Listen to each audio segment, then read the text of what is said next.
versículos de número 1 até o versículo de número 8, será a nossa leitura neste momento. E o texto da nossa pregação são os versículos 9 a 13. E nós leremos os versículos da nossa pregação durante a pregação. Agora leiamos, acompanhemos a leitura de 1 Coríntios 5, de 1 a 8. Geralmente se ouve que há entre vós imoralidade e imoralidade tal, como nem mesmo entre os gentios, isto é, haver quem se atreva a possuir a mulher de seu próprio pai. E contudo andais vós ensoberbecidos e não chegastes a lamentar para que fosse tirado do vosso meio quem tamanho ultraje praticou? Eu, na verdade, ainda que ausente em pessoa, mas presente em espírito, já sentenciei, como se estivesse presente, que o autor de tal infâmia seja, em nome do Senhor Jesus, reunidos vós e o meu espírito, com o poder de Jesus, nosso Senhor, entregue a Satanás para a destruição da carne, a fim de que o espírito seja salvo no dia do Senhor Jesus. Não é boa a vossa jactância. Não sabeis que um pouco de fermento leveda a massa toda? Lançai fora o velho fermento, para que sejais nova massa, como sois, de fato, sem fermento. Pois também Cristo, nosso Cordeiro Pascal, foi imolado. Por isso celebremos a festa, não com o velho fermento, nem com o fermento da maldade e da malícia, e sim com os asmos da sinceridade e da verdade. O texto da nossa pregação são os versículos 9 a 13, nós iremos abordá-los durante a pregação hoje. Deixem, por favor, suas Bíblias abertas com essa passagem da Sagrada Escritura. Amada Igreja do Senhor Jesus Cristo, quem acha que a Igreja na Terra é composta de membros fiéis, só de pessoas certinhas? Somente crê numa Igreja perfeita na Terra quem nunca leu a Bíblia e quem, especialmente, nunca leu a primeira epístola do apóstolo Paulo aos Coríntios.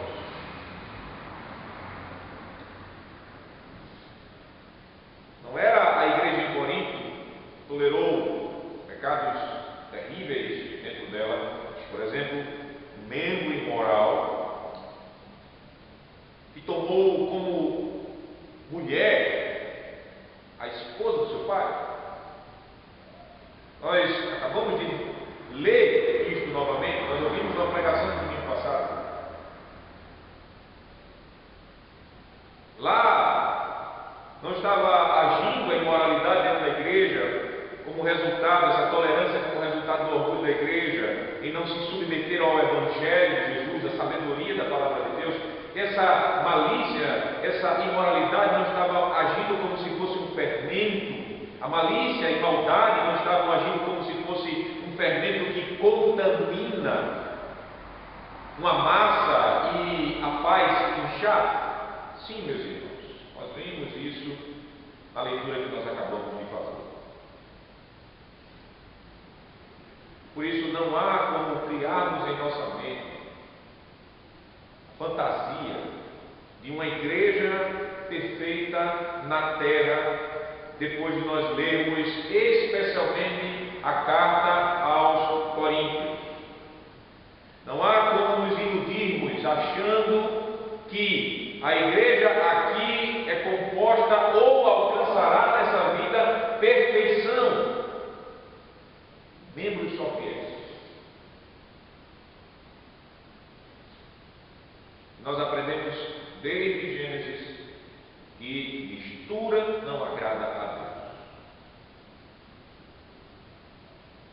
E por isso, apesar de reconhecermos que a igreja do Senhor ela não é perfeita na terra, também ao mesmo tempo reconhecemos esse sentimento de Deus para com mistura. Deus não gosta de mistura. Deus chegou até mesmo a acabar o mundo com o dilúvio, porque os filhos dos homens, os filhos descendentes de Adão com Eva, por meio não de Caim, se misturaram com as mulheres do mundo, e Deus tirou contra isso e trouxe dilúvio sobre a terra e matou toda a raça humana, só deixando Noé e os seus. Deus abomina mistura. E por isso nós devemos tomar muito cuidado com as nossas companhias,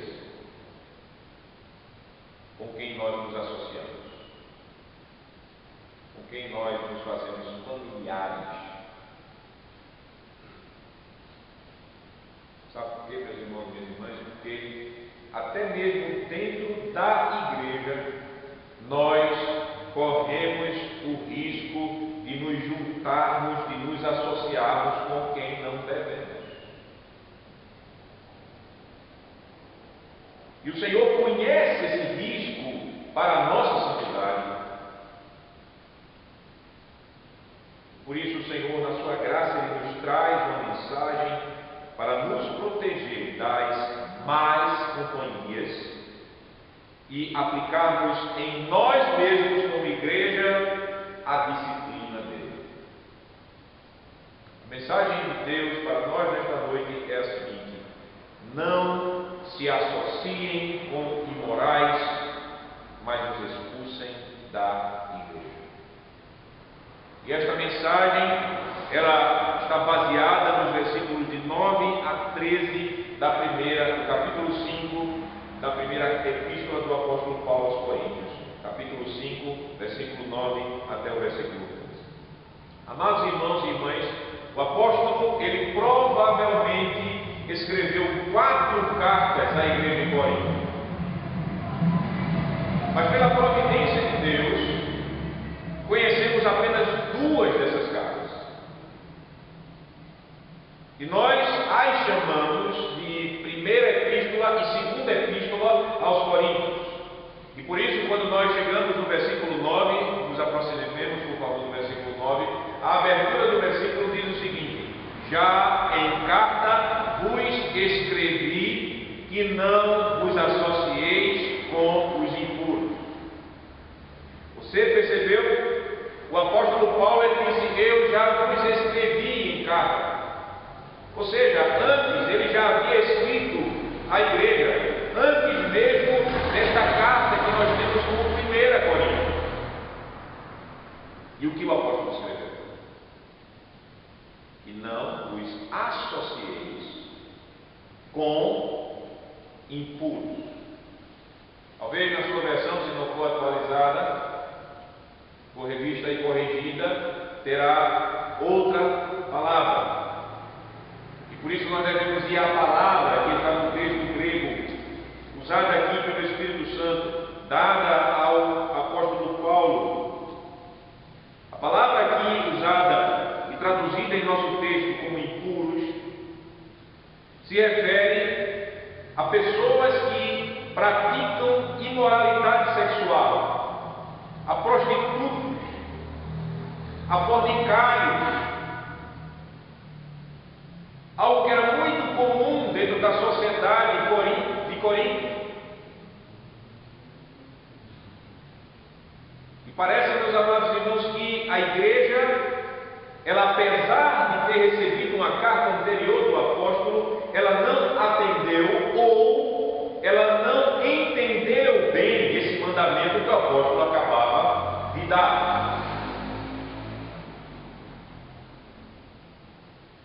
E nós sabemos bem que isso aconteceu. Por quê? Porque temos o exemplo da igreja tolerando aquele homem vivendo em imoralidade sexual grosseira, tomando a mulher do seu pai, a sua madrasta, como mulher, possuindo-a. Nós podemos julgar pelo ensino que o apóstolo nos deu, no capítulo 5, versículo 1 a 8, que até a igreja mesmo o aceitava, tinha comunhão com aquele homem. Sendo assim, o apóstolo ele soube que isso estava acontecendo dentro da igreja, e aí ele escreve a segunda carta que nós conhecemos como primeira epístola. Ele escreve porque havia necessidade de repetição sobre o ensino e havia necessidade de mais clareza sobre o mandamento que ele havia escrito antes. E aí o apóstolo escreveu. Ele escreveu a quais impuros ele se referia na primeira carta. No versículo número 10 ele diz: refiro-me com isto não propriamente aos impuros deste mundo, ou aos avarentos, ou roubadores, ou idólatras, pois neste caso terias de sair do mundo. Vocês perceberam?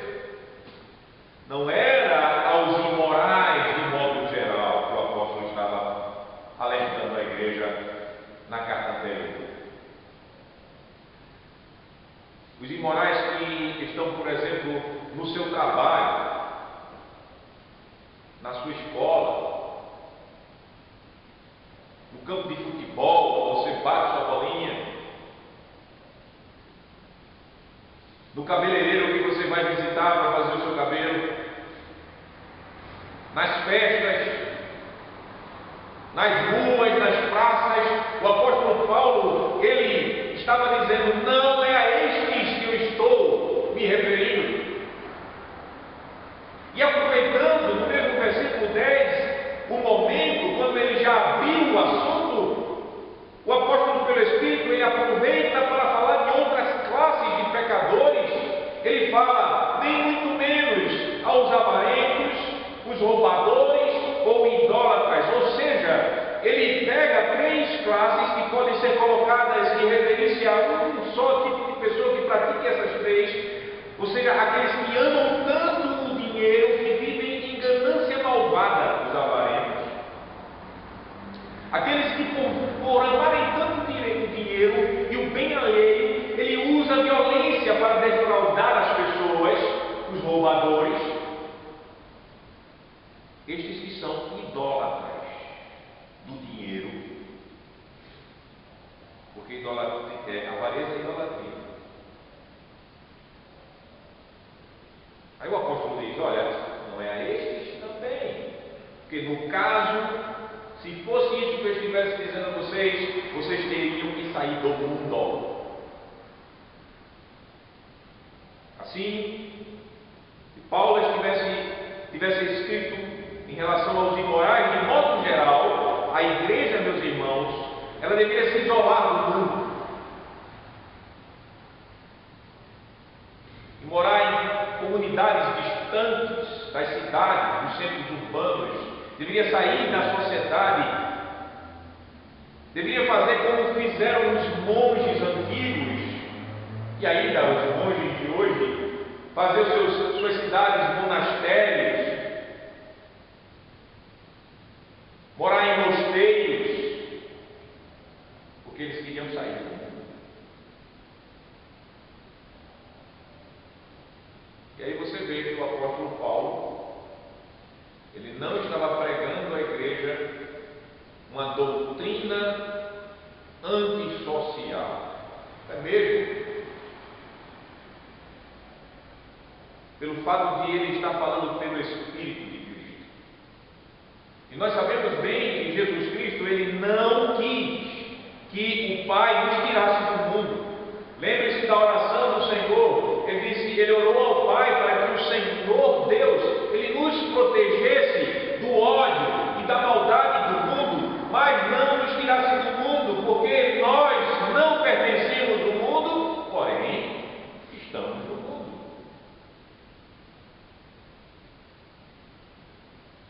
Jesus, ele nos ensinou que nós somos chamados a sermos luz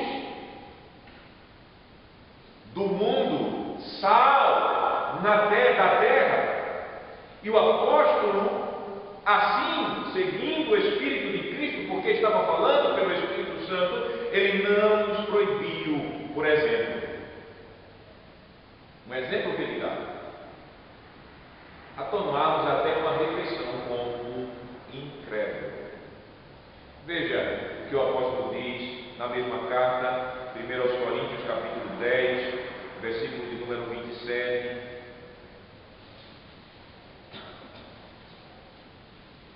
Sobre a liberdade cristã.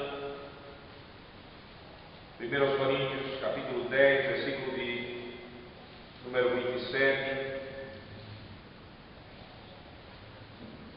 Se algum dentre os incrédulos vos convidar, e aí vem o detalhe, e se quiserdes ir, comei de tudo o que for posto diante de vós, sem nada perguntardes por motivo de consciência. Ponto aqui, obviamente, falando das comidas, do cuidado que você tem que ter com comidas, etc., sacrificadas a ídolos e coisas desse tipo.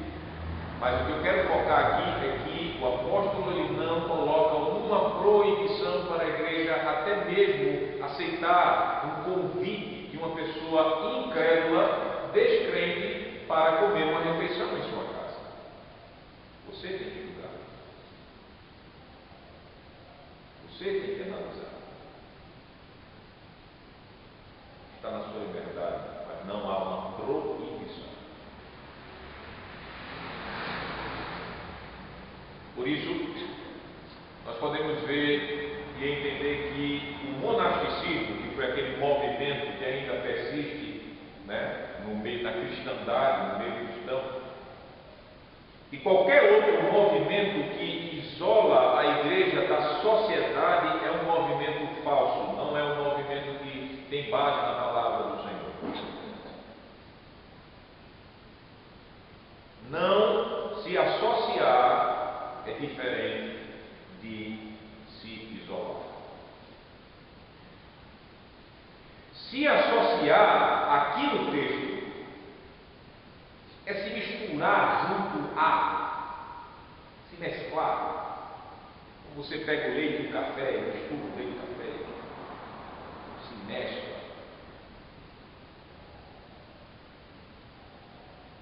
Se associar aqui no texto, quando o apóstolo ele dá o mandamento do Senhor para a igreja, dizendo não vos associeis, é ter um relacionamento familiar com pessoas imorais e com pessoas ímpias.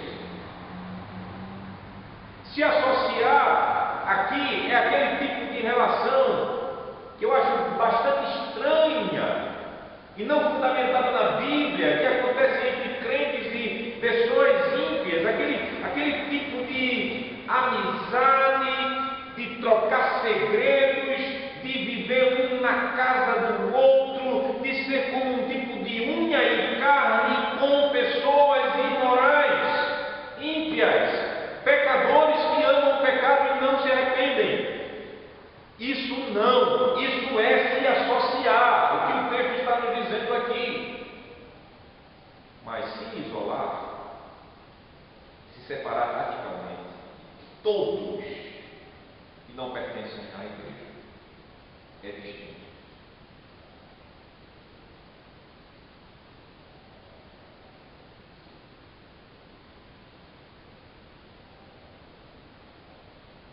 E agora o que nós vemos é a verdade. Que verdade é essa? A verdade é que se isolar não resolve o problema de imoralidade na igreja. E associação com pecadores, com impiedade. Por quê? Por que não? Notem a quais imorais o apóstolo estava se referindo quando escreveu antes e escreve agora. Versículo 11. Mas agora vos escrevo e não vos associeis, o mesmo verbo que ele usou lá em cima, com alguém que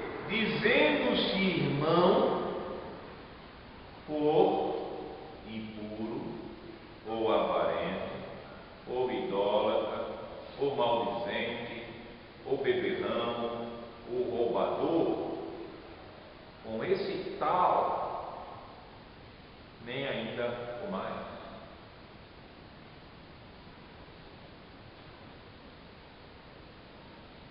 Aquilo que eu disse, se isolar não tira o problema da impureza dentro da igreja.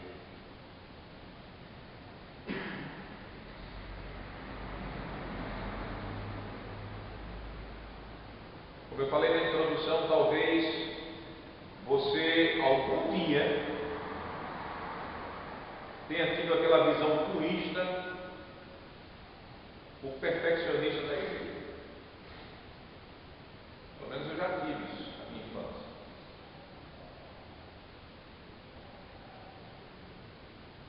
E geralmente esse tipo de visão temos quando chegamos na igreja. Estou no meio dos perfeitos, os puríssimos. Não, agora eu achei a igreja verdadeira e pura. Eu já aconselhei tantas pessoas assim, dessa forma, que perco a conta. Especialmente quando acham que, pelo fato de uma igreja ter uma doutrina fiel às Escrituras, você só vai encontrar um vinho branquinho de auréola voando aqui e se relacionando em todo amor de Cristo Jesus. Não, aqui na igreja não. Espere você passar mais um tempinho para você ver.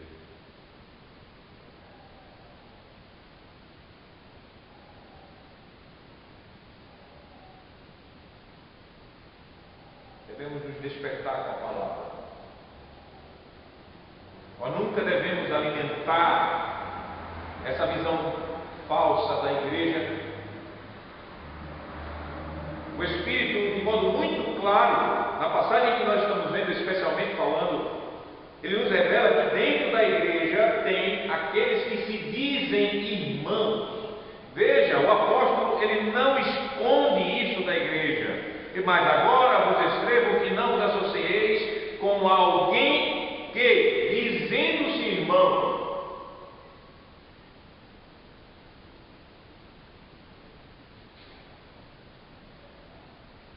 em outras cartas o apóstolo disse que há falsos irmãos entre nós,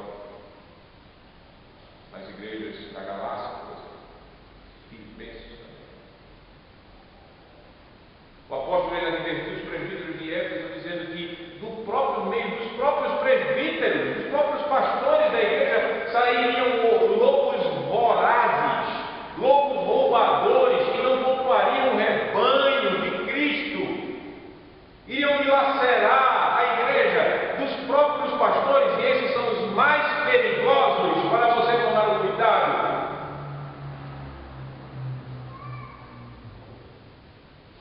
Então, sejam pastores, sejam membros, a realidade que o Espírito nos mostra sobre a igreja é que há lobos disfarçados de ovelhas.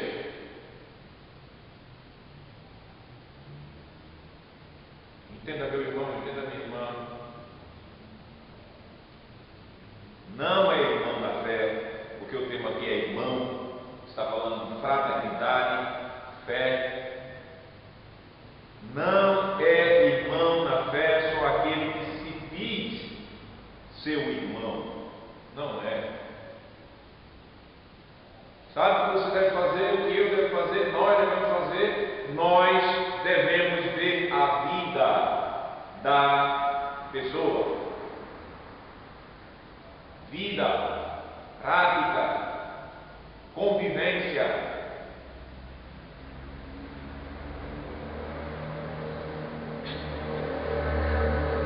Devemos, em humildade, estar observando se esse irmão ou se essa irmã que se diz irmão, se aquilo que ele está dizendo combina-se com aquilo que ele faz.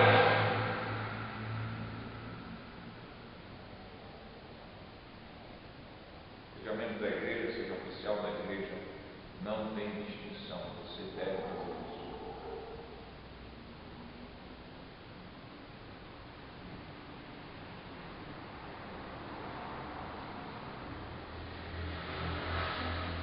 sei que na nossa vida de corre-corre, muitas vezes a gente só se encontra no domingo. Não tem tempo para a gente tomar um cafezinho, não tem tempo para a gente comer um cuscuz, que é nordestino, né? Comer uma polenta, eu nunca comi polenta ainda. É um corre-corre tão grande. Tomar das nossas desorganizações, para a gente ter contato normal com irmãos, para que nesses contatos nós tenhamos sim a possibilidade dada pelo Espírito, não para ficar e aí com a lupa na vida, né? Não, mas a vida normal para que a gente possa ver se aquele que se diz meu irmão, que ele é impuro, se o seu comportamento, as suas piadas, o seu modo de vestir, o seu agir, o seu ouvir, o seu assistir, o seu acessar, estão santificando a sexualidade. Porque o texto está dizendo o seguinte: impuros.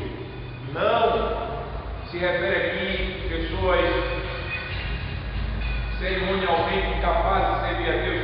Aqui está falando de imorais. Pessoas que tratam o sexo ou a sexualidade, o sexo com leviandade.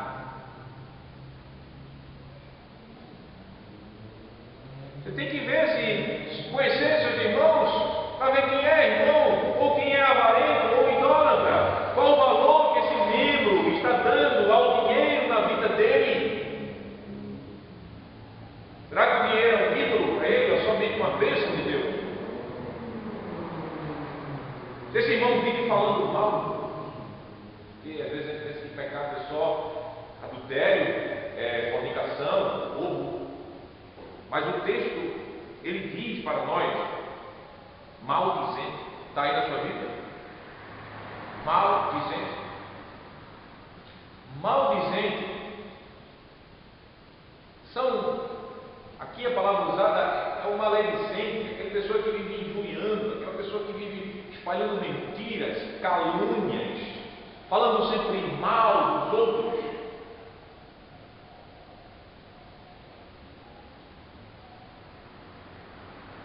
O apóstolo também falou de apegado ao vinho. Caso aqui, beberrão. O texto diz: beberrão. Sabemos que a Bíblia, a palavra de Deus, não proíbe o consumo de bebida alcoólica. Isso é uma coisa que fica na sua consciência, entre Deus e você.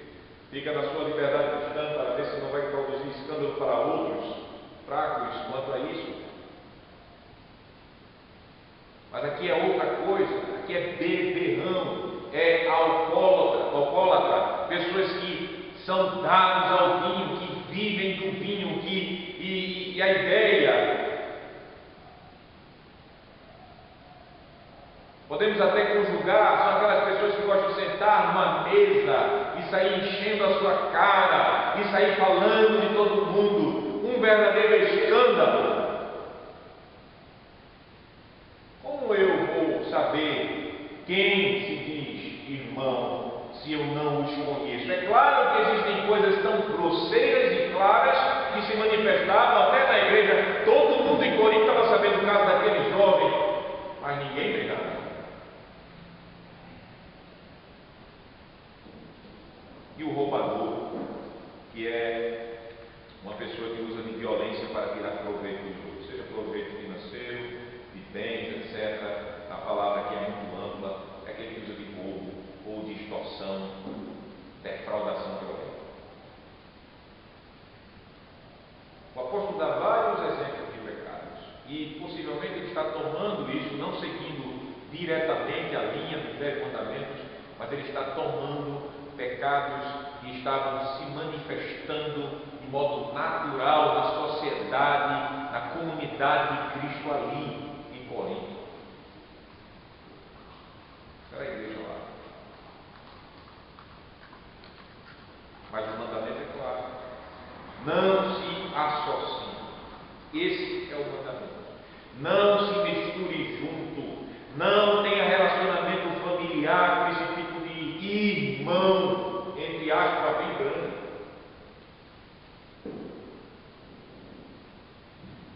E o mandamento é tão radical que se encerra da seguinte forma. Veja, por favor, no versículo 11, a parte final. Com esse tal, se diz irmão livre desse jeito, nem ainda comais.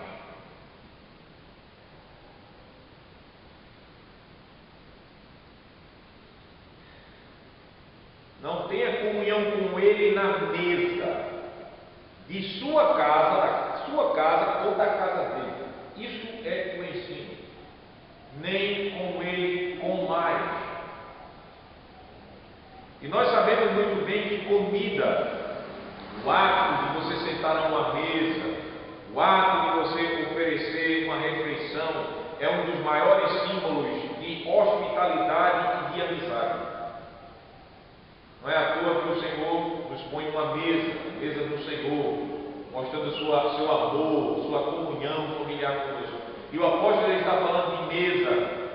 Não coma com ele, nem com ele comais. E dentro da cultura, qualquer cultura, mas na cultura daquela época, nós podemos entender dessa forma também. Oferecer comida é se mostrar receptivo, é se mostrar bom amigo. E nós sabemos que no mundo, até no mundo, não aceitar ou não oferecer uma refeição é uma declaração fora da etiqueta, é quase uma declaração de inimizade. Inimizade. E na igreja, o apóstolo está dizendo para os crentes, para dizer a outros ricos crentes que se dizem crentes, ele diz: não vou comer com você. Não coma.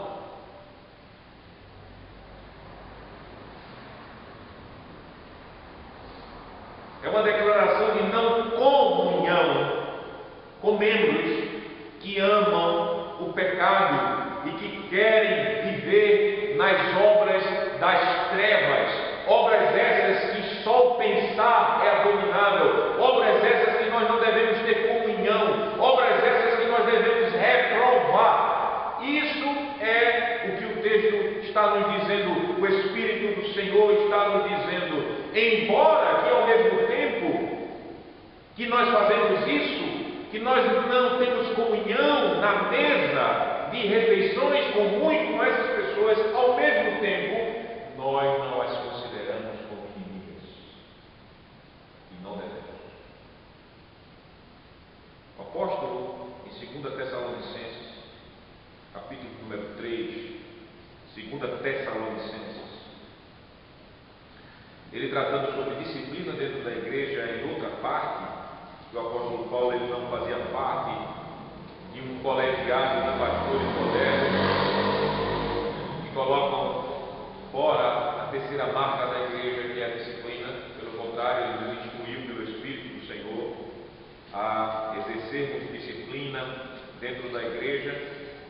2 Tessalonicenses, capítulo 3, versículo 14, o apóstolo diz, 2 Tessalonicenses 3, 14: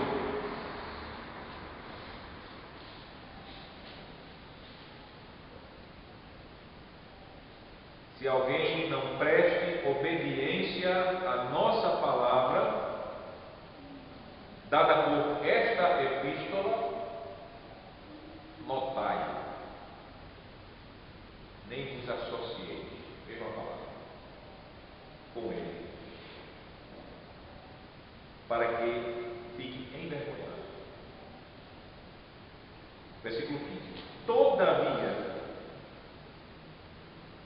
não considereis por inimigo, mas adverti como irmão. Está vendo como se exerce esse mandamento que você nem deve comer com tais? Você exerce não o considerando como inimigo. Você só não quer.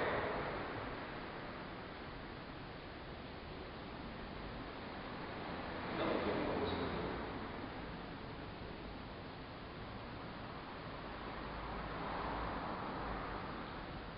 Equivocadamente existe aquele conceito hoje que quando você faz tal coisa, você não está mostrando amor por esse bem. Mas eu não vou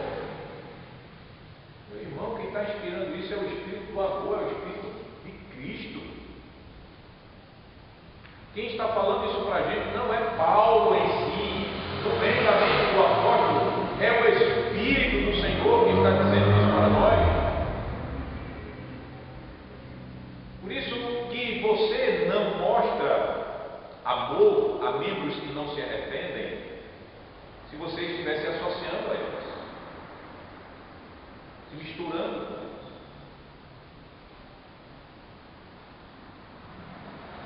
Se associando até nos pecados deles, não só com eles, mas com os pecados deles. Então nós vemos que dentro daquilo que o Espírito está nos dando, disciplina requer o afastamento da congregação de Cristo. De fato, é um afastamento e é uma disciplina que começa com os próprios membros agindo como membros de Cristo para com aquele pecador impenitente que não se arrepende,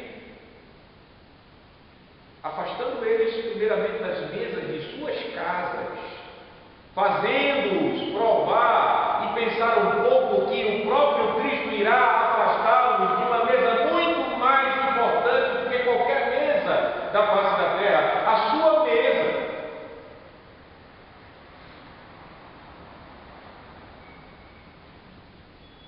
Porque a mesa mais importante que nós temos não é a mesa de mamãe, não é a mesa de papai, não é a mesa dos nossos amigos da escola ou da casa, do trabalho. A mesa mais importante para você é a mesa do Senhor, a ceia do Senhor. Para estarmos nela, Ele morreu por nós. Para estarmos nela, Ele se sacrificou, derramou seu sangue e ofereceu seu sangue como sacrifício em nosso favor. Por isso que a igreja, ela deve, eu acho que você já conheceu essa expressão politicamente correta.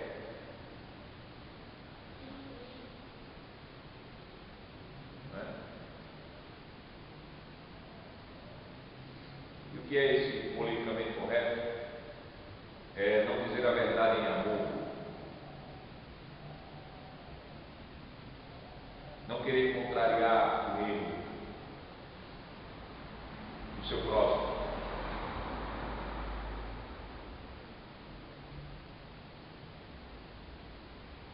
Politicamente correto não deve ser a política, o modo de administração dos crentes.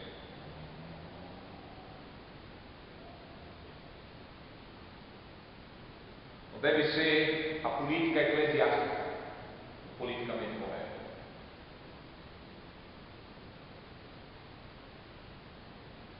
Para tratar os membros que querem viver em impurezas sexuais ou em qualquer outro tipo de pecado, o politicamente correto não é o modo de Deus.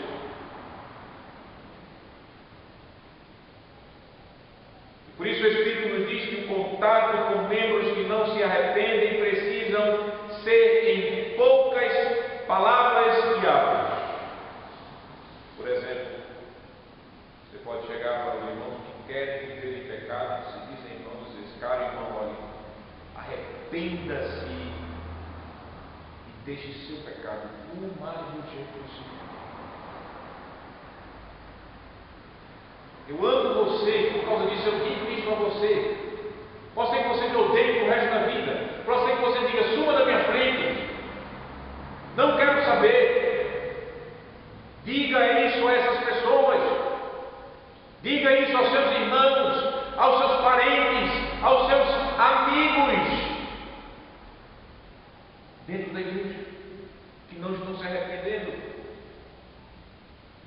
Eu te amo e por isso eu te digo isso, e eu não quero viver uma eternidade longe de você. Por isso eu falo isso para você. Arrependa-se. Esse é o contato simples, amoroso. Diga a ele, Jesus morreu por você, meu irmão.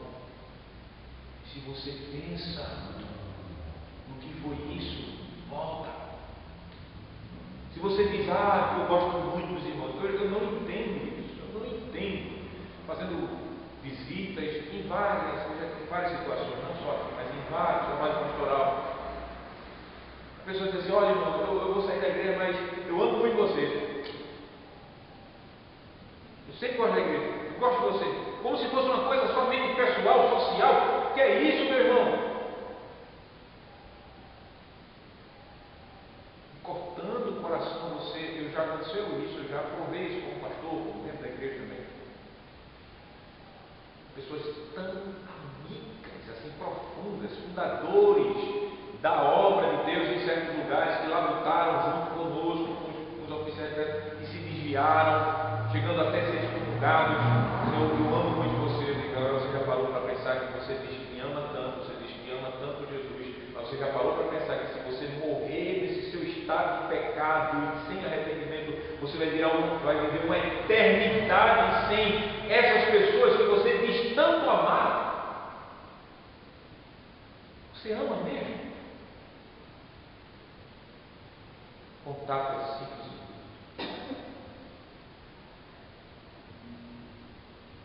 Para o bem da igreja, para o bem deles.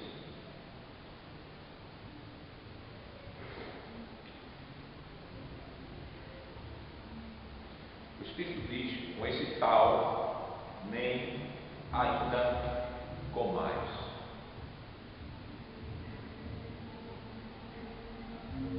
O que o apóstolo pelo Espírito ele quer com esse finalzinho tão radical? Esse finalzinho do mandamento tão radical? Será que é só evitar contatos sociais, idas nas casas? Será que é isso? Não. É dirigir o pensamento da igreja para a necessidade de excomunhão daqueles que se dizem irmãos, porém vivem em imoralidade e em outros pecados. E aí nós chegamos nos últimos versículos 12 e 13. No versículo número 12, uma pergunta é feita, e essa pergunta já tem uma resposta. No versículo 12 ele tem a seguinte pergunta do apóstolo: pois com que direito haveria, presta atenção, eu de julgar os de fora? Acho que você notou que ele trabalha, ele puxa para o lado dele, ele fala eu, usa o pronome pessoal, primeira pessoa do singular, eu. E ele fala de julgar. Ele usa a palavra que é normal no julgamento do tribunal, para julgar. Haveria ter o direito de julgar os de fora? Então Paulo, aqui, a gente tem que entender, ele não está falando do julgamento final. Ok? Nós sabemos que, por exemplo, em Romanos, capítulo número 2, versículo número 16, nós sabemos que pelo evangelho pregado por Paulo, Deus ele julgará o mundo. Romanos capítulo 2, versículo número 16. O apóstolo pelo Espírito diz: no dia em que Deus, por meio de Cristo Jesus, julgar os segredos dos homens de conformidade com o meu evangelho. Ou seja, obviamente o evangelho de Paulo é o evangelho de Cristo, e sabemos que no dia final o Senhor vai julgar todos os pensamentos por meio desse evangelho que Paulo pregava. Da mesma forma, voltando lá para 1 Coríntios, capítulo número 6, versículo de número 3, nós sabemos que a igreja chegará ao ponto de julgar os próprios anjos caídos. 1 Coríntios 6, versículo 3, o apóstolo diz: não sabeis que havemos de julgar os próprios anjos? Nós veremos a pregação futura, se assim Deus quiser, significa com mais detalhes isso. Então, há um julgamento, aquele do dia final, quando o evangelho de Paulo será um instrumento de Deus para julgar o mundo, e nós também estaremos em tronos julgando até os anjos. Mas o que Paulo está falando aqui, ele não está se referindo, pelo contexto, a esse julgamento final. A pergunta do apóstolo Paulo se dirige à jurisdição dele como apóstolo para julgar a igreja. Algo que ele claramente já falou antes. Ele disse: eu já sentenciei o tal, referindo-se àquele jovem. Agora se unam ao meu espírito com autoridade em nome do Senhor, para que este tal seja entregue a Satanás. Então, Paulo ele está dentro do contexto da palavra, falando sim da autoridade que ele tem no Senhor para afastar da comunhão os prostitutos e as prostitutas que estavam dentro da igreja, os impuros que estavam dentro da igreja. Ele não estava falando que ele tinha autoridade para sair disciplinando, por exemplo, os prostitutos e prostitutas dos templos pagãos que existiam naquela época. E por isso a pergunta do apóstolo: por acaso, que direito haveria eu de julgar os de fora? Qual a resposta? Não tenho direito nenhum de julgar as pessoas de Deus nesse sentido.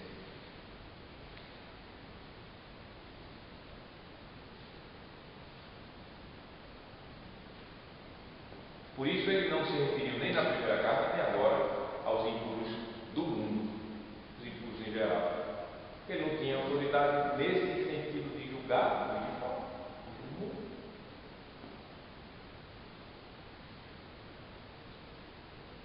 Outra pergunta que o apóstolo faz no versículo número 12, uma pergunta que pede um sim de quem? Da igreja. Veja: não julgais vós aqui dentro? A resposta é sim. A igreja, ela só tem poder de tratar os pecados de seus membros.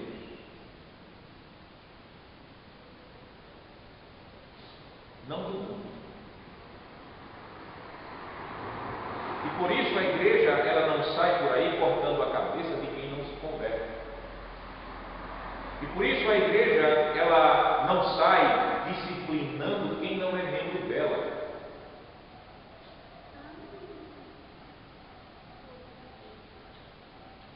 A igreja,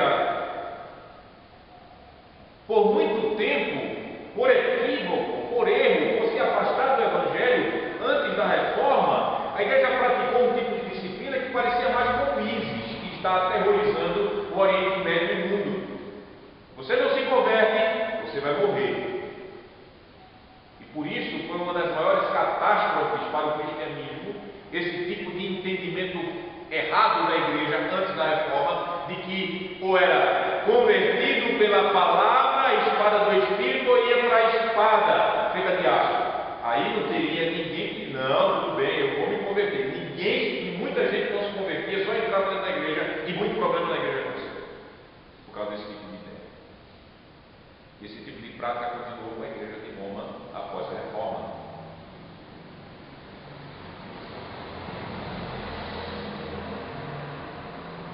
O apóstolo está dizendo algo muito claro para a gente. A igreja deve se preocupar mais em disciplinar o seu.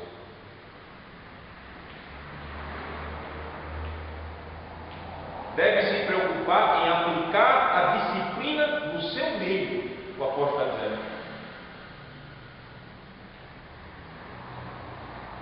Nós estamos vendo muitas ações de pastores, de homens ordenados, eu não tiro o mérito de todas essas ações, combatendo os pecados e os malvados que estão usando a política para tentar perverter a sociedade, atingindo a família, legalizando pecados abomináveis, não casamentos, essa palavra não combina com esse tipo de união homossexual, não combina, não tem nada a ver com isso. Nós sabemos que muitos pastores que ficam o tempo todo falando de pecado do mundo, mas dentro das suas igrejas. igreja do pecado está reinando.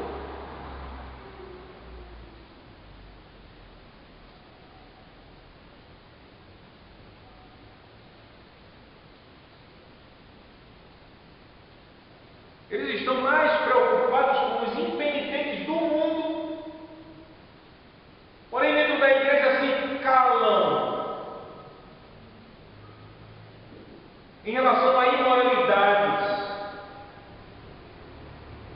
em relação ao pecado grosseiro que estão acontecendo no meio do seu rebanho, sobre o qual o Espírito Santo os colocou para pastorearem. Isso é verdade.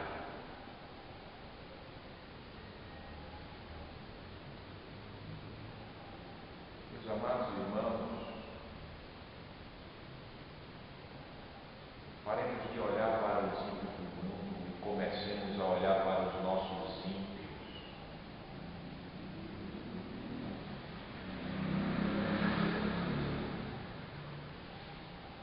Deixem os ímpios do mundo debaixo da disciplina de Deus.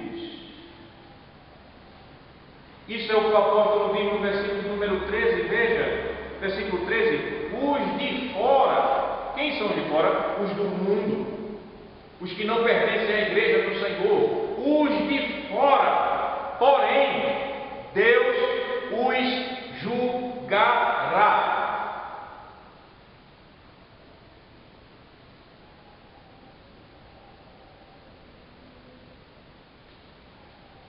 Quem é que está tratando com os impenitentes do mundo? Os pecadores que não se arrependem. Quem é que está tratando? Eles estão ao léu?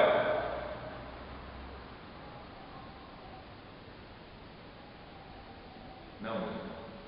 A ira de Deus permanece sobre eles.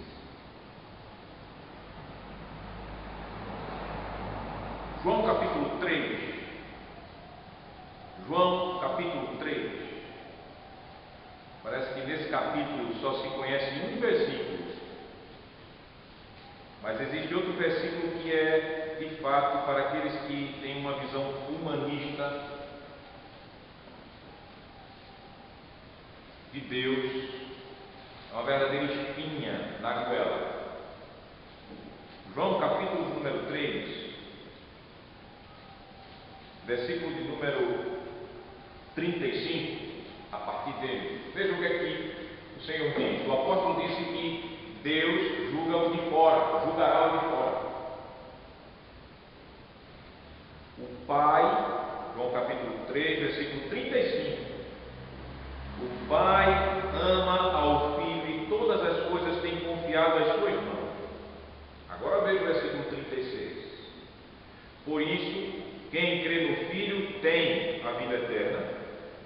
O que, todavia, se mantém rebelde contra o Filho, não verá a vida, mas sobre ele, acontece o quê? Permanece, é o presente, permanece.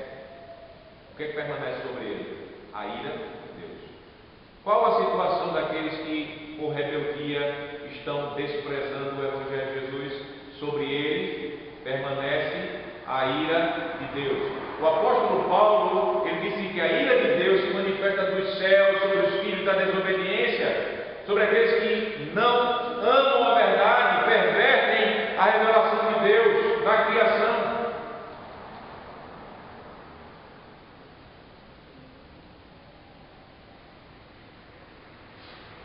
A ira de Deus se manifesta sobre os de fora, por todo tipo de pecado nos quais eles estão escravizados, meus irmãos.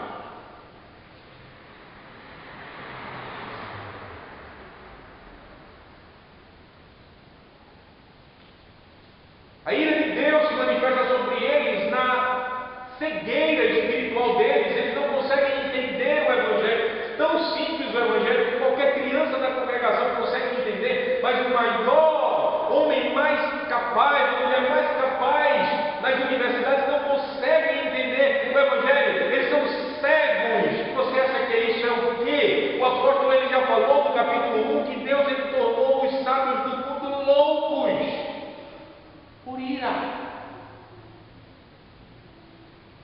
juízo. Quando Deus deixa eles, os deixa nos enganos deles. Lembre-se da Tessalonicenses, quando Deus diz que entregou aqueles que amam a mentira a mais engano, a todo o poder das operações do espírito do anticristo,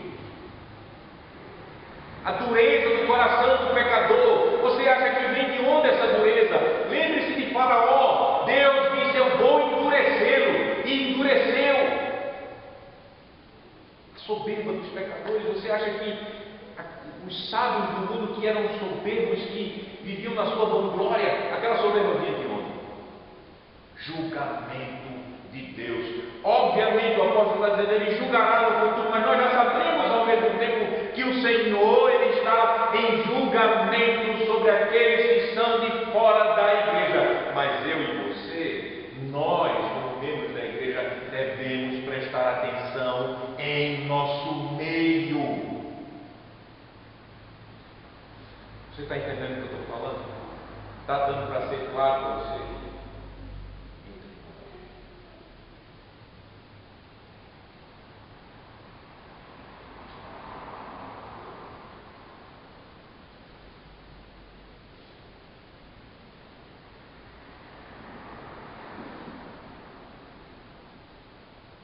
Paulo encerra o ensino. Final do versículo 13, depois de dizer: eu vi fora, porém Deus os julgará. Ele fala: expulsai, pois, de entre vós o malfeitor.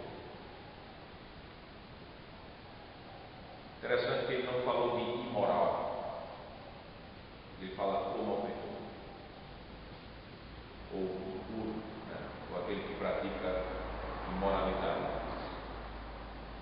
Mas ele usa a palavra pesada, a palavra chamada, que nós podemos traduzir como malvado, podemos traduzir como ímpio. A palavra ímpio não é leve, temos que tomar cuidado, não é leve, é muito pesada. A palavra usada aqui é uma palavra que até é usada em relação ao diabo, quando chamam de uma Bíblia lá em Mateus capítulo 13, versículo 19, versículo 38, o diabo é chamado de o maligno.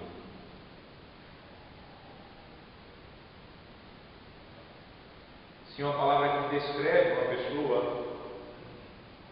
um tipo de pessoa que está sendo praticamente um canal do diabo dentro da igreja. Calvino, comentando esse texto, ele diz que não tem problema com aqueles que interpretam essa palavra o malfeitor como sendo o próprio diabo. Eles não tem um problema, porque eu sei que o diabo, ele, enquanto a igreja dorme, deixando pessoas ímpias viverem tranquilamente dentro dela, é como se ela estivesse colocando o trono do diabo dentro dela.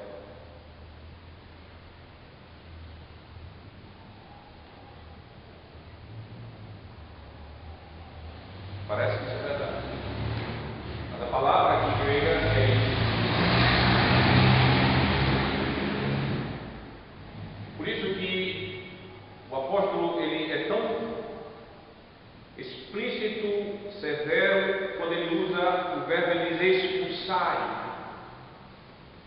Essa palavra no Novo Testamento só aparece aqui. Ela descreve o extirpar, o remover, é o lançar fora. Radical. No Antigo Testamento, na versão grega do Antigo Testamento, ela é usada várias vezes para tratar sobre esse modo radical que o Senhor usava para disciplinar os ímpios dentro da igreja, chegando até o ponto de matar os ímpios que estavam dentro da igreja. Claro que a igreja de Cristo, depois da vinda de Jesus, a igreja e o Estado foram separadas, e nós não usamos uma disciplina física no sentido de matar as pessoas, literalmente, mas usamos a disciplina espiritual, a espada do Espírito, cortando, extirpando, removendo os membros que querem viver em pecado. O apóstolo, ele diz sai. É uma palavra forte, não? É. E esse mandamento, meus irmãos, revela para nós a legitimidade da disciplina na igreja. Não é uma coisa ilegítima. Deus não mudou com o tempo. Deus, ele mantém a disciplina dentro da igreja, e Deus, ele quer a disciplina na igreja, e por isso ele ordena: expulsai dentre vós o malfeitor, ou o ímpio, ou o malvado. A igreja deve exercer disciplina, pois ela tem autoridade para disciplinar e deve disciplinar. A igreja não deve cair nessa história dos liberais, do mundo moderno, que dizem: não, quem são vocês, pecadores, para disciplinarem outros pecadores? Quem disse que nós disciplinamos com base na nossa justiça? Me mostre na Bíblia qualquer ensino sobre disciplina que diz que a igreja está disciplinando pecadores com base na sua justiça. Não há. Nós disciplinamos pecadores porque é um mandamento do Senhor. Nós disciplinamos pecadores com base na justiça, que é baseada na santidade de Deus, nas ordens de Deus. Não porque eu sou melhor ou pior do que qualquer outro pecador. Não. Porque é ordem do Senhor Deus Santo. Então não caia nessa. Quando esse espírito maligno, moderno, satânico, mundano, começar a dizer: você é um pecador e pode disciplinar outros. Como?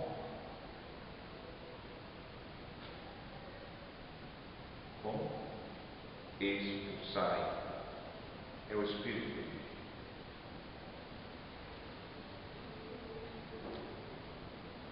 A igreja deve exercer, pois tem autoridade. Jesus disse: eu dou a vocês as chaves. Mateus 18. Para disciplinar quem deve disciplinar. E a igreja exerce isso mediante os presbíteros da igreja. E assim a igreja está julgando os de dentro, exercendo a vontade de Deus, removendo o mal de seu meio.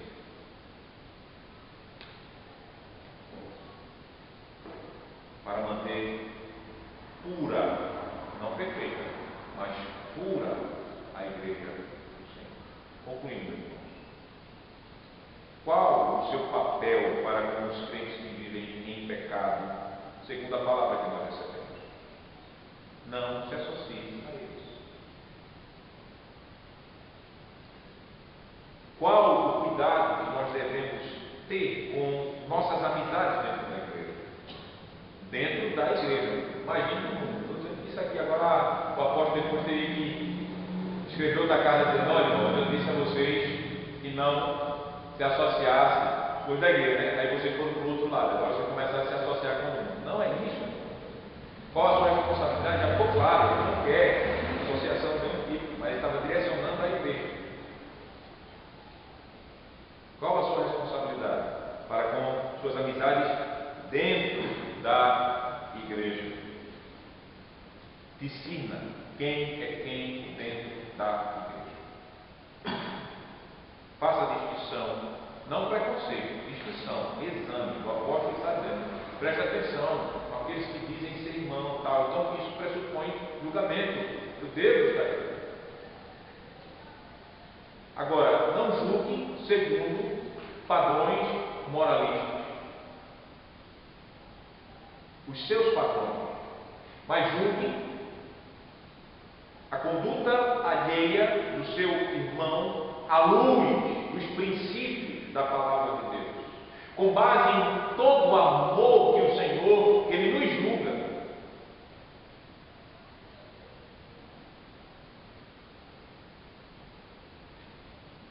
E aí, quando acontecer, com base nesse julgamento bíblico, você vê que a conduta de um irmão dentro da igreja é malvada, não condene logo. Vai, chame-o à parte, repreenda-o. Se não mudou, cumpre Mateus 18. Entrega essa pessoa a Deus, que Ele vai tratá-la por meio do seu processo normal de disciplina. O Espírito quer trabalhar mediante você, mediante a disciplina. Pratiquemos, irmãos, os julgamentos cabe-nos no Evangelho. Façamos isso entendendo que Jesus, Ele amou a sua igreja e Ele morreu para santificá-la, purificando-a com o seu precioso e santo sangue, para apresentá-la a si mesmo como igreja gloriosa, sem mácula, sem ruga. Ele fez e está fazendo isso. Pense que Ele está fazendo isso mediante também a disciplina eclesiástica, que começa com você. Ele está cuidando de nós com tanto amor.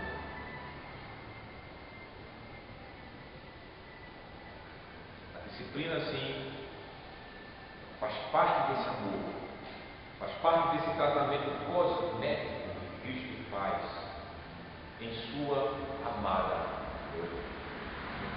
Portanto, meus amados irmãos, com essa palavra que o Senhor está nos trazendo, em amor, façamos a vontade de Deus.